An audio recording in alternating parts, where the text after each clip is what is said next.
व्रज जनरञ्जना जय यशोदानन्दना जय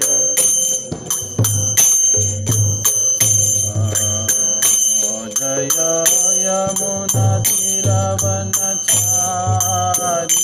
जय कुञ्जविहारी जय यमुनातीरवनचारी जय कुञ्जविहारी जय राधा माधव जय कुञ्जविहारी जय राधा माधव जय कुञ्जविहारी हरे कृष्णा कृष्ण कृष्ण हरे हरे हरे राम राम राम हरे हरे हरे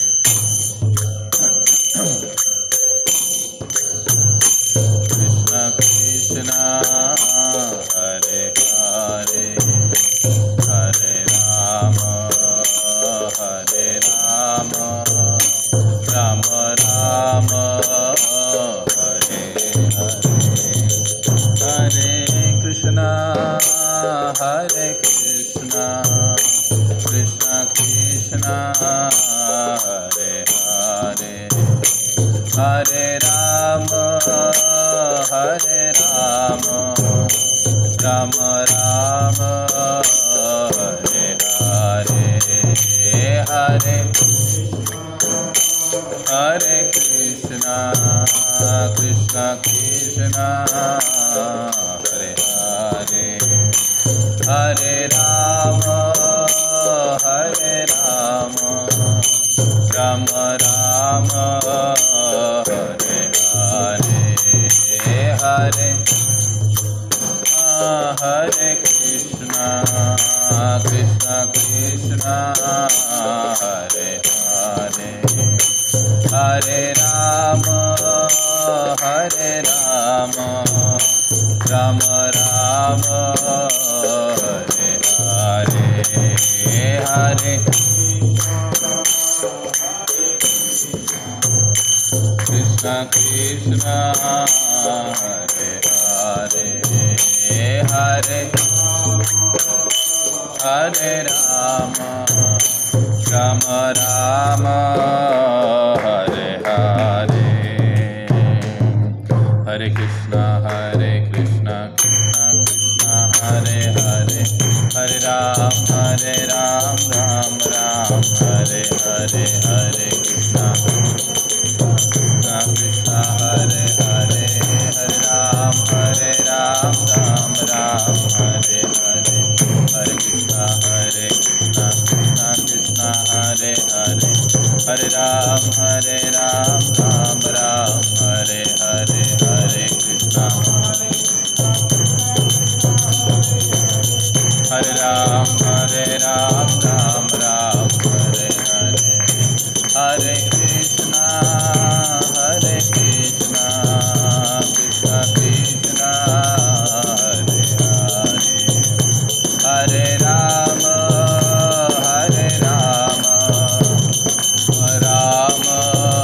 हरे हरे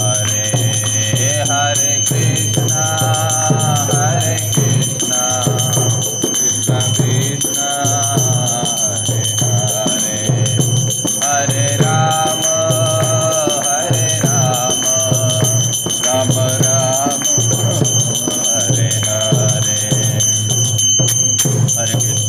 हरे कृष्णा कृष्ण कृष्ण हरे हरे हरे राम राम राम हरे हरे हरे कृष्णा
कलयुग पावन श्री हरिनाम संकीर्तन की जय।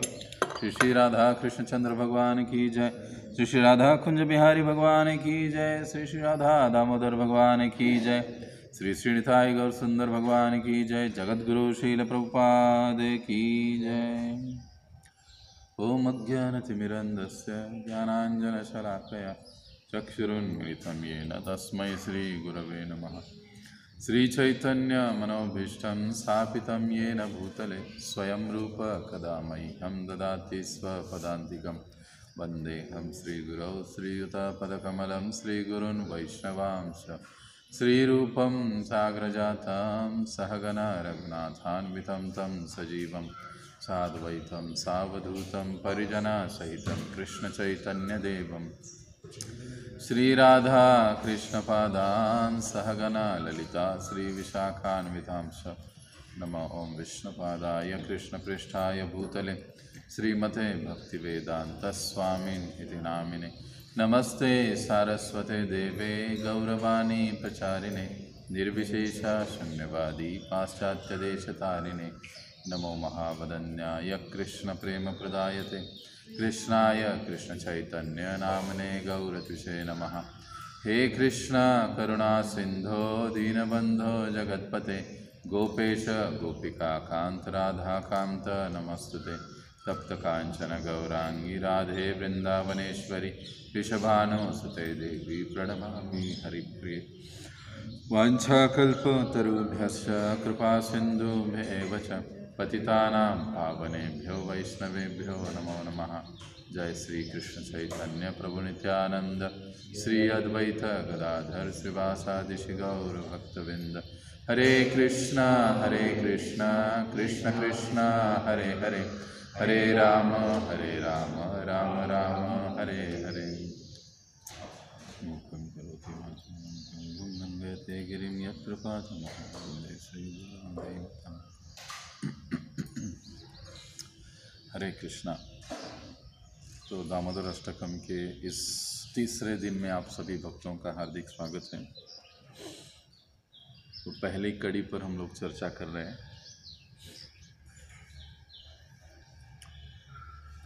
तो एक बार हम गाएंगे उस कड़ी को। नमामीश्वरं सच्चिद आनंदरूपम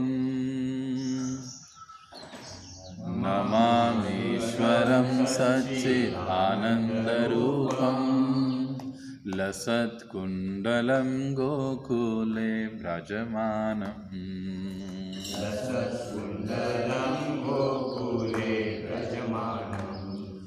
यशोदाभियोलुखलाद्धवमानं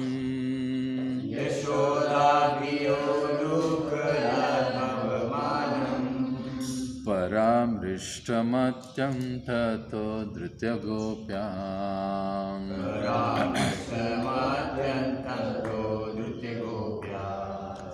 नमामीश्वरं सच्चिद आनंदरूपम्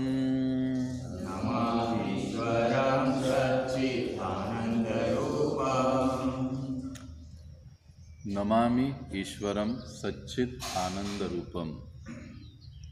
पहली पंक्ति पर हमने चर्चा की, दूसरी पर चर्चा की और आज हम तीसरी पंक्ति पर चर्चा करेंगे। पहले पंक्ति में जैसे ये पूरी लीला जो है, ये पूरी लीला भगवान के, जैसे हमने कहा था कि भगवान का जो गुण है भक्त वत्सलता, उसको प्रकाशित करती है ये सारी लीला, दामोदर लीला।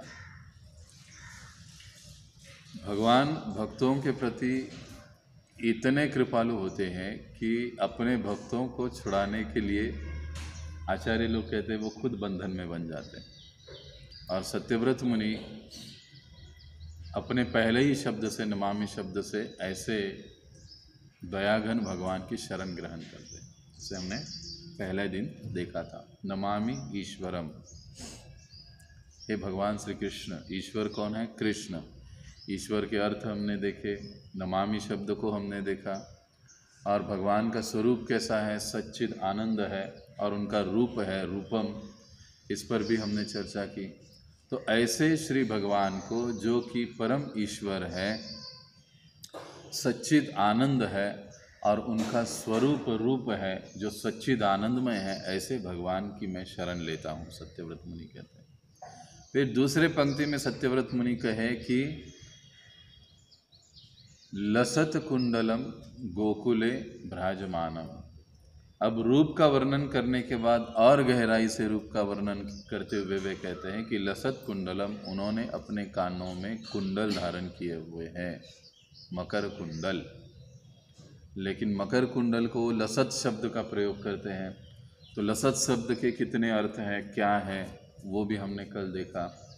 कुंडलम गोकुले ब्राजमानम, गोकुल जो है, गोकुल में अनेक अनेक मनोहारी लीला करने वाले भगवान को मैं नमामि, शरण ग्रहण करता हूँ या नमन करता हूँ, ऐसे सत्यव्रत मुनि कहते हैं। अब तीसरी जो पंक्ति है, इस तीसरे पंक्ति में सत्यव्रत मुनि हमको समझाते हैं यशोदा भियोलु खलाधा व मानम। खलु, खल यानी उखल, और उसको बद्ध, उखल से बांधे गए, बद्ध। गोकुले यशोदा, माता यशोदा ने उनको गोकुल उखल से बांध दिया गोकुल में। अब वो इस दामोदर लीला का सत्यव्रत मुनि एक संक्षेप में वर्णन कर रहे हैं कि यशोदा भियोलु खलाधा व मानम, यानी ये उखल बंधन लीला जो है, उस लीला को सत्यव्रत मुनि बड़े ही संक्षेप में यहाँ पर दे रहे हैं। आगे वो विस्तार से बताएंगे, लेकिन अब इस तीसरी लाइन में संक्षेप में उन्होंने इतना ही बताया कि माता यशोदा ने जिस भगवान को उखल से बांध लिया, नमामि, मैं उनकी शरण ग्रहण करता हूँ। अब माता यशोदा ने भगवान को उखल से क्यों बांधा? ये जो उखल बंधन की लीला है, ये उखल बंधन की लीला बराबर दिवाली के दिन घटित हुई। दिवाली के दिन हमको इस लीला को याद करना चाहिए। सुबह के समय माता यशोदा और भगवान श्री कृष्ण, इनके बीच ये लीला संपन्न हुई दिवाली के दिन सुबह सुबह। तो दिवाली के दिन हमको विशेष रूप से इसको स्मरण करना चाहिए। कई आचार्यगण समय भी बताते हैं, भोर के तुरंत बाद, मैं वो पल भूल गया, प्रहर भी बताते हैं, याद आएगा तो बताऊं। तो उस समय ये लीला घटित हुई दिवाली के दिन। प्राय हम लोग दिवाली के दिन अलग चीज़ों में व्यस्त रहते हैं, नए कपड़े, नया चीज़ें, नई बातें, लेकिन हमारे सनातन जीवन पद्धति में या धर्म में ये जो उत्सव है सारे, ये जो त्यौहार होते हैं, वो कहीं ना कहीं तो भगवान की लीला से जुड़े हुए होते हैं। और इसको मनाने का उद्देश्य ही है कि हम भगवान के उन लीलाओं को उस समय, उस दिन स्मरण करें। इसीलिए ये लीलाएं या ये त्यौहार मनाए जाते हैं। जब उन त्योहारों पर हम भगवान की उन लीलाओं की, उन कथाओं का स्मरण करते हैं, तो वो त्यौहार हमने सफलतापूर्वक मना लिया, नहीं तो नहीं। अब दिवाली के दिन क्या हुआ था, कैसे ये लीला हुई, संक्षेप में हम उसकी पार्श्वभूमि देखेंगे। अब 8 कड़ियों में ये पूरी लीला सत्यव्रत मुनि ने हमको बता दी है, लेकिन अब यहाँ पर हम इस पहले कड़ी के समय संक्षेप में सारी कथा सुनेंगे, और फिर दूसरे कड़ी से जो विस्तार से सत्यव्रत मुनि कथा को और बताते हैं, तो फिर हम एक एक शब्द के अर्थ को लेकर उस लीला को हम बहुत गहराई से समझने की कोशिश करेंगे। अब यहाँ पर माता यशोदा ने अपने कृष्ण को, कान्हा को उखल से बांध दिया। क्यों बांध दिया? क्योंकि दिवाली के पहले दिन कई सारी गोपियाँ नंद भवन आई, और नंद भवन आकर मैया यशोदा से उन्होंने बहुत शिकायत की कि आपका जो कान्हा है बहुत सारा माखन हमारे घर से चुराता है, खाता तो है ही लेकिन बंदरों को भी खिलाता है। खुद तो खाता ही है लेकिन बंदरों को भी खिलाता है, ये क्या बात हुई? तो अभी आप इसके लिए कुछ तो करो। और बहुत मतलब नोक झोंक वहाँ पर होती है। तो माता यशोदा को बड़ा बड़ा बुरा लगता है कि अरे मेरे घर में 9 लाख गायें हैं, इतना सारा माखन मेरे घर में बनता है, लेकिन घर का माखन छोड़कर ये बाहर लोगों का माखन खाता है, सभी का माखन खाता है। इसका मतलब है कि मेरे घर का जो माखन बनता है वो ठीक नहीं होगा, क्योंकि मैं तो खुद बनाती नहीं हूँ, सारी दासियाँ सेविकाएँ ये माखन बनाती है, तो हो सकता है कुछ उसमें उतना टेस्ट नहीं होगा, तो मेरा कान्हा जो है दूसरे के घर जाकर खाता है। इसलिए वो कहावत आ गई ना कि घर में अगर अच्छा भोजन माताएं बनाएं तो फिर प्रभु जी लोग होटल में नहीं जाएंगे। ऐसे तो अब माता ये सोचने लगी और उसने तय किया कि अब दूसरे दिन जो है मैं खुद अपने हाथों से माखन बनाऊंगी कान्हा के लिए। तो वर्णन आता है 9 लाख गायों के नाम, 9 लाख में से 9,000 गायों का दूध एकत्रित किया गया। उन 9,000 गायों का दूध एकत्रित करके 900 गायों को पिलाया गया। 900 गायों का दूध निकाल के फिर 90 गायों को पिलाया गया। 90 गायों का दूध मिला के फिर 9 गायों को पिला दिया। 9 गायों का दूध निकाल कर फिर वो एक गाय पद्मगंधा को पिलाया गया और फिर उससे उसका दोहन करके उस दूध से कान्हा को अब माखन बनाने जा रहा है दिवाली के दिन। सोचो पहले दिन माता ने कितनी मेहनत की है। एक प्रवचन में महाराज जी कहते हैं कि कान्हा की शरारत और कान्हा की वात्सल्य भाव में सेवा केवल और केवल मैया यशोदा ही कर सकती है, अन्य किसी से ये संभव नहीं है। इसीलिए उपदेशामृत में हम देखते हैं कि वात्सल्य भाव में हम भगवान की सेवा जरूर कर सकते हैं माता यशोदा जैसे, लेकिन कोई भी कभी भी माता यशोदा बन नहीं सकता, क्योंकि माता यशोदा ही है और रहेगी। हाँ, उनके जैसा हम प्रयास जरूर कर सकते हैं, ये महत्वपूर्ण बात है। अब माता ने ये सारा दूध निकाला, दूध निकालने के बाद उसको चूल्हे पर रख दिया। उस समय कोई गैस वगैरह तो था नहीं, चूल्हे पर रख दिया, लेकिन तब तक कान्हा सोए हुए थे, उठे नहीं थे। फिर माता ने उनको सोचा कि अब उठाने जाऊंगी तो बहुत सारा समय जाएगा। उन्होंने दूध रखा और माखन बनाने की तैयारी करने लगी। मटकी मथनी सारी चीज़ें एकत्रित कर ली और अब कुछ दूध लेकर उन्होंने दही का मंथन चालू किया। अब इधर समय हो गया, कान्हा उठ गए कि अरे आज ये क्या बात हो गई, मैया मुझे उठाने के लिए नहीं आई, क्योंकि भूख के मारे वो जग गए। मैया आसपास देखा तो मैया दिखाई नहीं दी, तो वो रोने लगे जोर जोर से, मैया मुझे उठाने को नहीं आई। अब गुस्सा आ गया कि मुझे उठाने को क्यों नहीं आई, भूख भी लगी है। लेकिन आवाज़ सुनकर भी मैया यशोदा वापस आई नहीं, क्योंकि वो दही का मंथन करने में एकदम मग्न थी।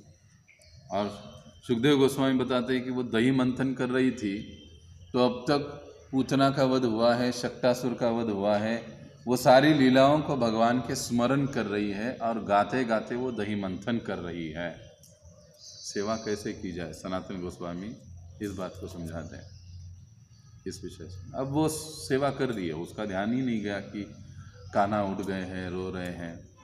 जैसे तैसे कर कर वो बेड से नीचे उतर गए और रेंगते हुए माता यशोदा के पास आ गए। तो देखा तो माता दही मंथन कर रही है।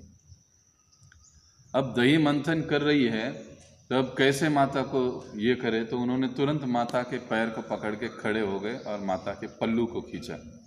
पल्लू को खींचते ही माता समझ गई कि अरे ये तो उठ गया, अब इसको भूख लगी है। तुरंत उनको गोदी में माता ने उठा लिया और वो मंथन को छोड़कर उनको स्तनपान कराने के लिए बैठ गई। अब जैसे माता बैठ गई, कृष्ण एकदम शांत हो गए, दूध प्राशन करने लगे। माता भी आनंदित हो गई कि आज मैंने कान्हा को उठाया नहीं, अकेले ही उठ गया, और उसके लिए अब मैं बहुत अच्छा सा माखन निकालूंगी, बनाऊंगी, ये सब वो सोच रही है। इतने में जो चूल्हे पे दूध रखा था वो दूध उबल के नीचे गिर गया चूल्हे में। तो चूल्हे से आवाज़ आ गया। चूल्हे से आवाज़ आता है जब चूल्हे में कुछ गिरता है। तो जैसे ही उनको समझ में आ गया माता यशोदा को कि अरे दूध उबल के नीचे जा रहा है, तुरंत कान्हा को उठा के नीचे रख दिया और वो किचन में भाग गई दूध को देखने के लिए। अब एक तो कान्हा को भूख लगी है, मैया उठाने के लिए भी नहीं आया, और ऊपर से दूध पीते पीते बीच में ही निकाल के नीचे पटक दिया और माता भाग गई। उनको बहुत गुस्सा आ गया, जोर जोर से रोने लगे। इधर उधर देखे तो उनको वो मटकी में मथनी दिखाई दी। वो मथनी उठा ली जैसे तैसे खड़े करके और वो मटकी को फोड़ दिया, सारा दही बिखेर गया। तब तक माता यशोदा अंदर जाके दूध को संभाल ही रही थी, यहाँ पर इतना सब कुछ कर दिया। वो मटकी फूट गई, दही इधर उधर चला गया। अब दही पूरे मटकी से निकल के नीचे गिर गया तो फिर से कान्हा डर गए कि अरे अभी मैया चिल्लाएगी। और वो दही गिरा हुआ उसी के पास से, दही में से वो सीधे आगे निकल गए दूसरे रूम में। अब वो कोई 1 BHK तो था नहीं, 350 स्क्वायर फीट का। अगर पहले के घर हम लोग देखेंगे तो किचन में जाने के लिए हॉल से बड़ा दूर का रास्ता होता था।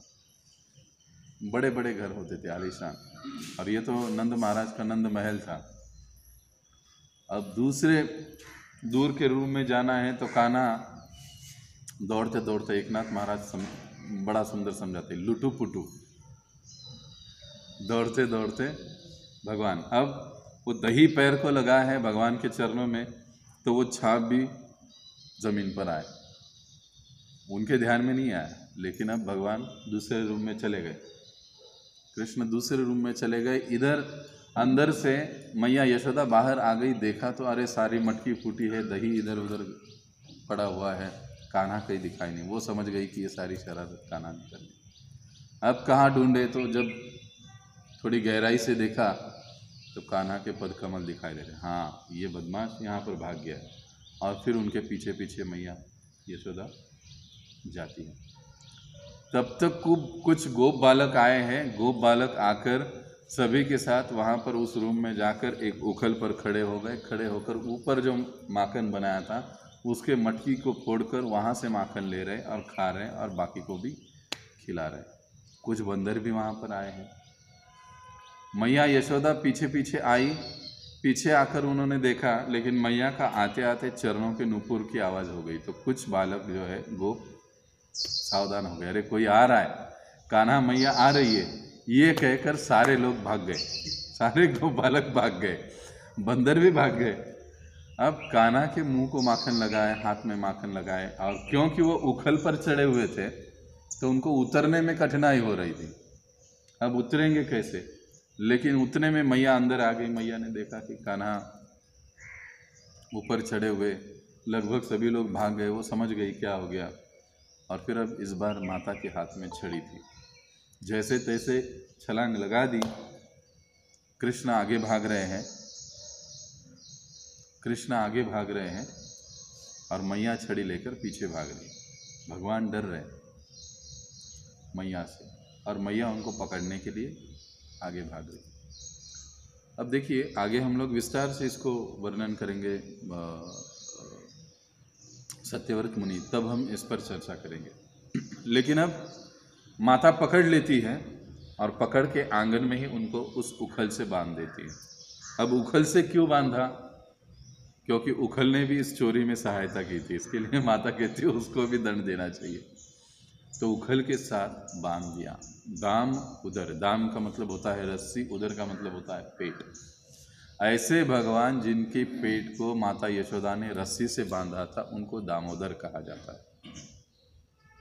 उखल से बांध दिया और बांध कर मैया अपना काम निपटाने के लिए पुनः घर में चली गई। अब देखिए,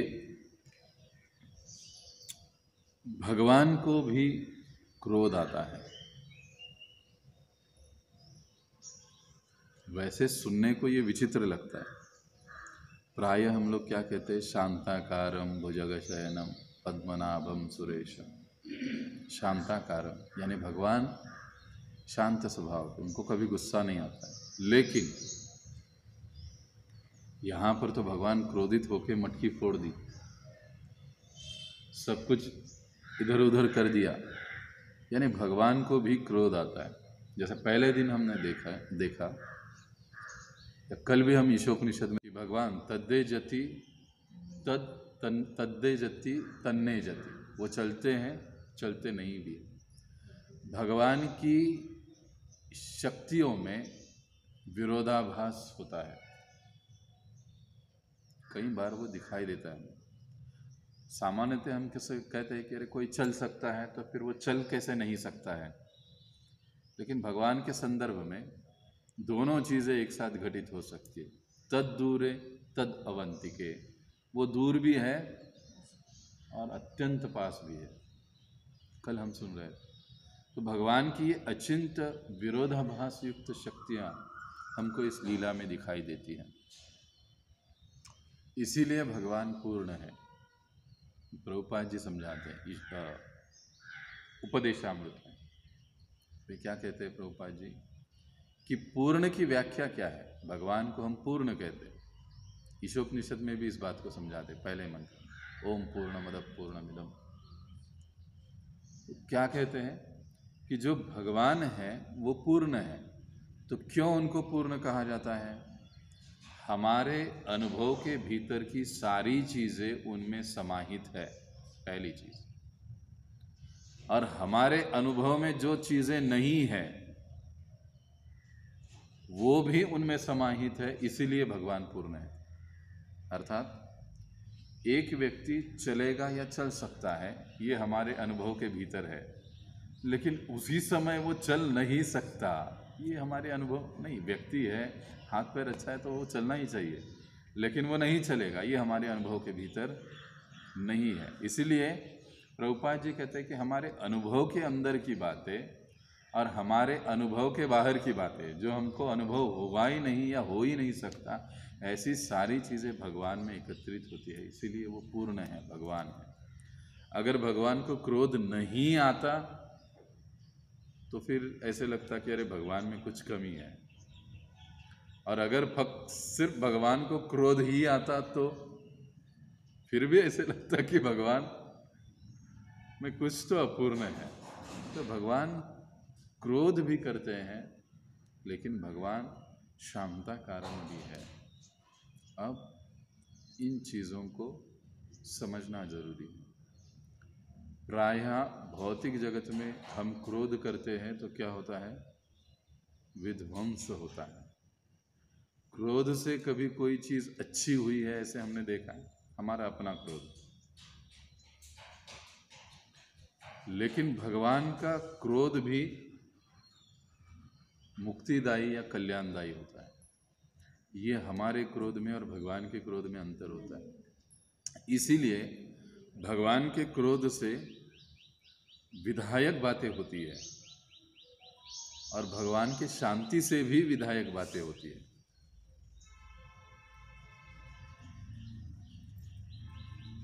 हस्तिनापुर की राज्यसभा में दुर्योधन के सामने दुर्योधन ने इतना कुछ भगवान को कहा, लेकिन भगवान ने क्रोध व्यक्त नहीं किया, बल्कि उन्होंने उसको आईना दिखाया, अपना विश्व रूप दिखाकर। देखिए, हालांकि उनको उस समय भी क्रोध आया था कि अगर मैं चाहूं तो अभी इसी समय इसको सबक सिखा सकता हूं, लेकिन भगवान ने ऐसे कुछ नहीं किया, उन्होंने विश्व रूप दिखाया। एक चीज़ है, क्रोध आया भी लेकिन शांति से भगवान प्रस्तुत हुए, विश्व रूप दिखाया। दुर्योधन का कल्याण नहीं हुआ, लेकिन कृपाचार्य, भीष्म पितामह, द्रोणाचार्य को भी भगवान का वो विश्वरूप नहीं दिख पाया। इन दोनों को ही ये विश्वरूप का दर्शन ये लोग कर पाए। और फिर जो भगवान के साथ अक्रूर जी थे और कोई क्षमा करें, अक्रूर जी नहीं, सात्यकी थे, वो उन्होंने भगवान के उस रूप को देखा, बाकी किसी को दिखाई नहीं दिया। इनके लिए ये वरदान साबित हुआ। वही भगवान जब कुरुक्षेत्र के युद्ध में हम देखते हैं, अर्जुन जब हार रहे होते हैं भीष्म पितामह से, तो उनको क्रोध आता है। अब वो वास्तविक क्रोध का प्रदर्शन उधर करते हैं और वो रथ का पहिया लेकर भीष्म पितामह पर दौड़ पड़ते हैं उनको मारने के लिए। देखिए, और भीष्म पितामह क्या करते हैं, अपना धनुष बाण रख देते हैं और हाथ जोड़कर उनके पास सामने नीचे बैठ जाते हैं कि मैं इसी की प्रतीक्षा कर रहा कि आपका ये रूप मैं देखना चाहता था प्रभु, इसीलिए मैंने इतना सब कुछ किया, अब मुझे कोई चिंता नहीं। उसके बाद कभी भी अर्जुन पितामह से परास्त नहीं हुए। अब देखिए, क्रोध व्यक्त किया, लेकिन एक भक्त के कल्याण के लिए, उनकी इच्छा की पूर्ति के लिए व्यक्त किया। प्रभुपाद जी एक जगह पर समझाते हैं कि गुरु को भी कभी कभी क्रोध करना पड़ता है, लेकिन गुरु का क्रोध शिष्य की भलाई के लिए होता है, उसको कभी अन्यथा नहीं लेना चाहिए हमको। अरे क्या, गुरु भी मुझे डांटते हैं, गुरु भी गुस्सा होते हैं। एक बार भक्ति विकास स्वामी पूना मंदिर में आए थे। ये मतलब आंखों देखी घटना है, बहुत समय पहले की बात है।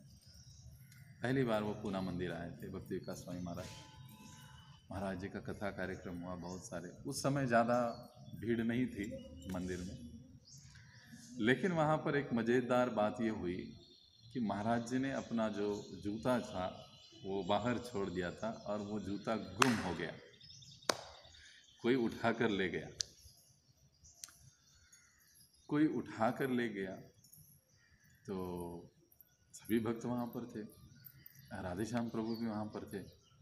तो महाराज जी ने सीधा राधेश्याम प्रभु जी से कहा, Radheshyam what is here going on. महाराज जी का स्वभाव वैसे स्ट्रांग है एकदम।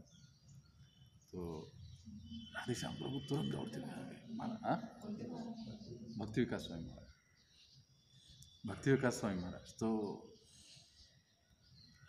राधेश्याम प्रभु जी एकदम सामने आ गए, महाराज जी व्हाट हैपेंड, मेरा जूता कहाँ पर है, किसी ने ध्यान नहीं रखा,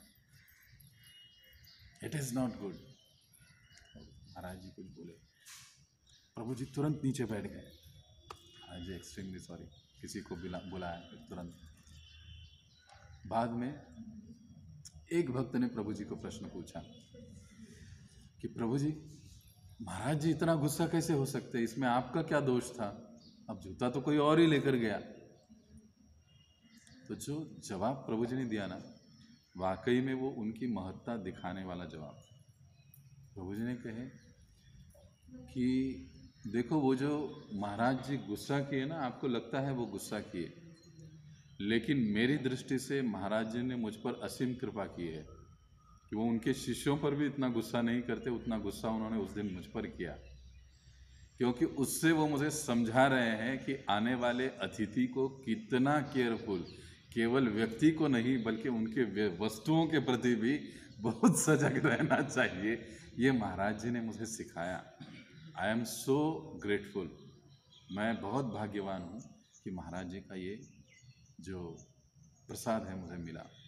और उस समय में भी वहाँ, उस समय ब्रह्मचारी क्लास सभी के लिए था, तो मैं कोई ब्रह्मचारी तो था नहीं, लेकिन उस समय मैं बैठता था ब्रह्मचारी क्लास में। तो वो जब बातें हो रही थी तो उससे हम समझ में आता है कि शुद्ध भक्तों का क्रोध, भगवान का क्रोध, हालांकि वो क्रोध कल्याण के लिए होता है, इसके लिए उसे क्रोध नहीं माना जाता है। हम उसके प्रति कभी भी गलतफहमी नहीं रखनी चाहिए। तो इसी प्रकार भगवान क्रोध करते हैं तो भगवान का क्रोध भी सर्वसाधारण जीवों के कल्याण के लिए होता है। और भगवान में सारी विरोधी बातें विद्यमान होती है, क्रोध भी करते हैं, शांत भी है, और फिर सारी चीज़ें। भगवान सर्व गुण संपन्न है, ऐश्वर्यशाली है, उसी समय भगवान सबसे बड़े बैरागी भी है। सारे विरोधी गुण भगवान में एक साथ दिखाई देते हैं, इसीलिए उन्हें भगवान कहा जाता है या भगवान श्री कृष्ण कहा जाता है। तो इस प्रकार से संक्षेप में सत्यव्रत मुनि हमको इस लीला को इस एक लाइन से बताते हैं। अब अगली यानी कल अगला जो लाइन है, परामृष्ट मत्यम ततोधृत्य गोप्या। अब इस वाक्य को या इस पंक्ति को हम कल समझेंगे कि क्या इसका मतलब है और क्या लीला आगे घटित होती है। अब ये लीला आहिस्ता आहिस्ता आरंभ हो रही है। तब मैया यशोदा के कार्यकलापों का इस पंक्ति में सत्यव्रत मुनि वर्णन। तो यहाँ पर हम रुकेंगे। बहुत बहुत धन्यवाद। किसी का कोई प्रश्न है तो पूछ सकते हैं, नहीं तो हम हमेशा की तरह दामोदर अष्टकम गाएंगे और फिर दीपार्पण करेंगे। तो यहाँ पर हम रुकते हैं। बोलो श्री श्री राधा दामोदर भगवान की जय, श्री सत्यव्रत मुनि की जय। नमामीश्वरं सच्चिद आनंदरूपम। हे पाहिजेत तर घ्या कोणाला। लसत्कुंडलं गोकुले व्रजमानं।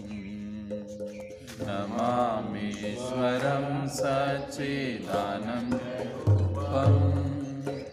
लसत्कुंडलं गोकुले व्रजमानं। यशोदाभिलोकनादवमानं। परामृष्टमत्यन्ततोधृतगोप्यां। परामृष्टमत्यन्ततोधृतगोप्यां। रुदन्तमहुर्नेत्रयुग्मव्रजन्तं। करां भोजयुग्मेन सातमनेत्रम्।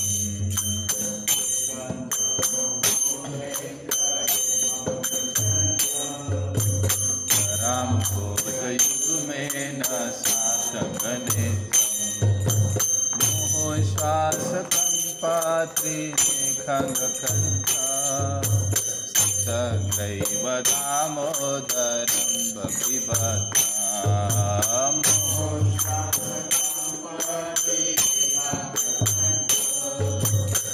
सदैव दामोदरं बपिबताम्। इति दृक्स्वलीलाभिरानन्दकुम्भे। प्रभोषं निमज्जन्तमाख्यापयन्तम्।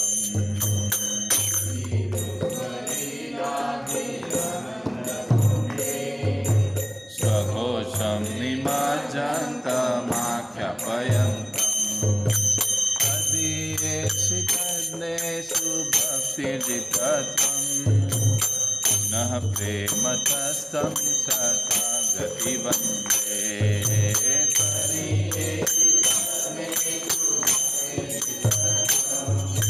पुनः प्रेमतस्तं शतागति वन्दे।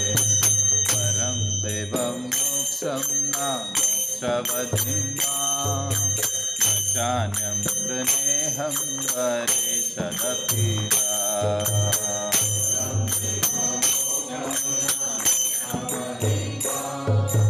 न चान्यं वृणेऽहं वरेशदपीडा। वरं देवं मोक्षं न मोक्षवधिं मां। न चान्यं वृणेऽहं वरेशदपीह।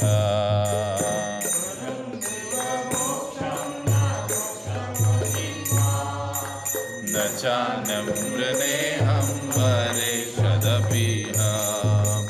इदं ते वपुरनाथ गोपालबालं। सदा मे मनस्याविरास्तकिमन्ये। इदं ते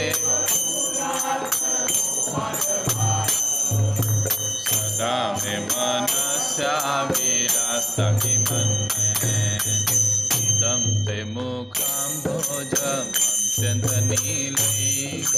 कृतं कुन्तलैः श्रीङ्गरक्षस्य गोप्या।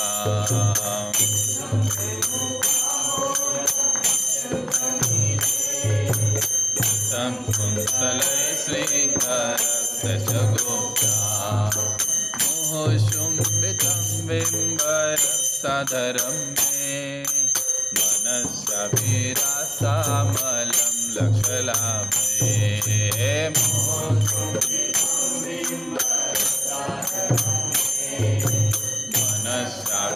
मनस्याभिरासामलं लक्षलाभे नमो देवदामोदरानन्द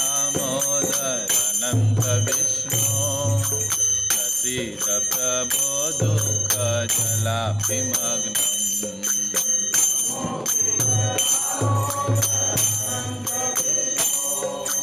प्रसीद प्रभो दुःखजलाभिमग्नम् कृपादृष्टिमिष्ठाति दिनं बतानो ध्यानेश मामेज्ञमेध्यक्षदृश्य कृपा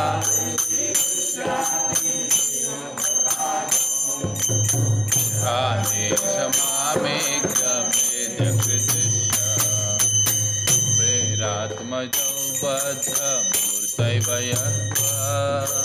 त्वया मोचितो भक्तिभाजो कृतौ च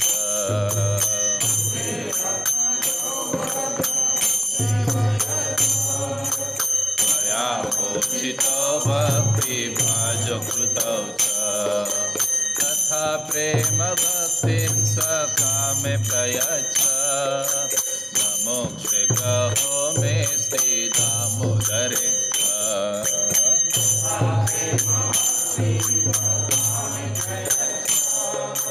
न मोक्षे गहो मे श्रीदामोदरे नमस्तेस्तु दाम्नेस्तु दीप्तिदाम्ने त्वदीयोदरायाथ विश्वस्य धाम्ने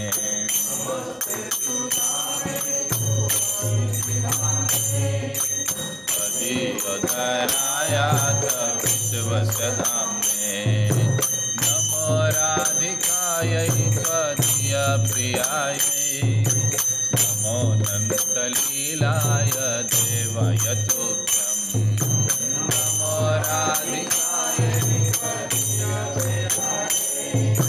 नमो नन्दलीलाय देवाय तुभ्यं नमो राधिकाय त्वदीयप्रियाय नमो राधिकाय त्वदीयप्रियाय नमो नन्दलीलाय देवाय तुभ्यं नमो राधिकाय त्वदीयप्रियाय नमो नन्दलीलाय देवाय तुभ्यं हरे कृष्णा कृष्णा कृष्णा हरे हरे हरे राम राम राम हरे हरे हरे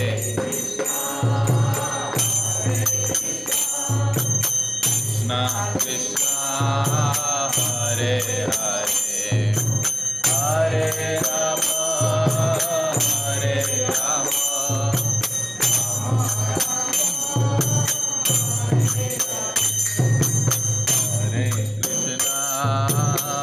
हरे कृष्णा कृष्णा कृष्णा हरे हरे हरे राम राम राम हरे हरे हरे कृष्णा कृष्णा हरे हरे हरे राम राम राम हरे हरे हरे कृष्णा कृष्णा कृष्णा हरे हरे हरे राम राम राम हरे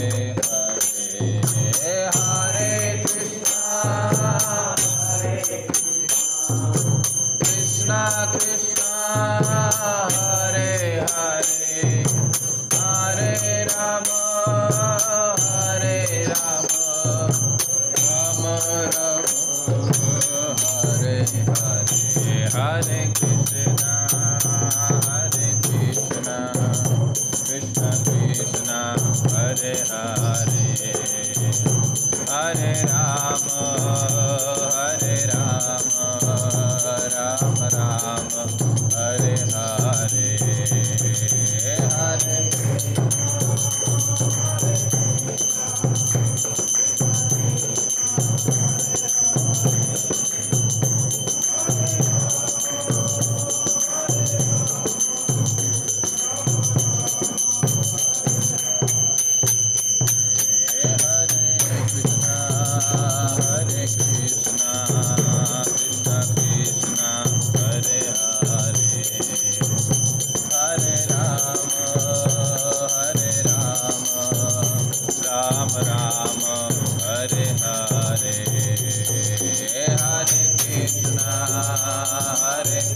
Krishna Krishna Krishna Hare Hare Hare Rama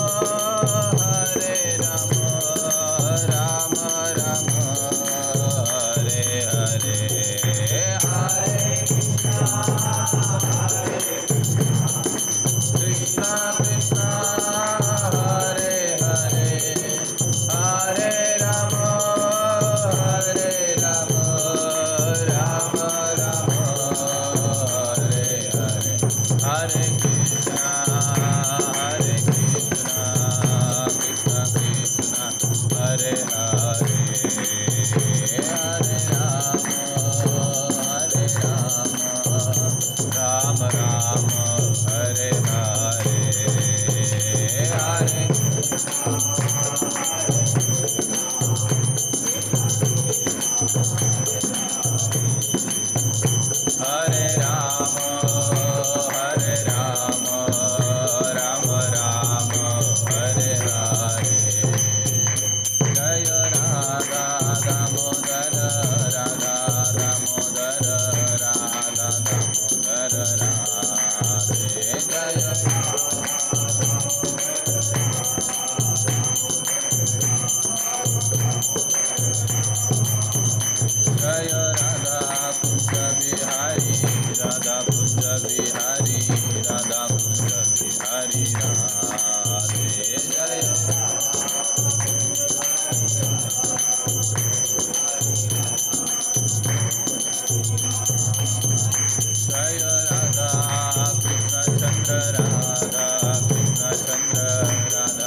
बोलो श्री श्री राधा दामोदर भगवान की जय, श्री सत्यव्रत मुनि की जय, जगत गुरु श्रील प्रभुपाद की जय। हरे कृष्णा। कार्यक्रम अटेंड करने वाले सभी भक्तों का हार्दिक धन्यवाद, ऑनलाइन ऑफलाइन सभी का। हरे कृष्णा। कल पुनः मिलेंगे 7 बजे इसी समय पर।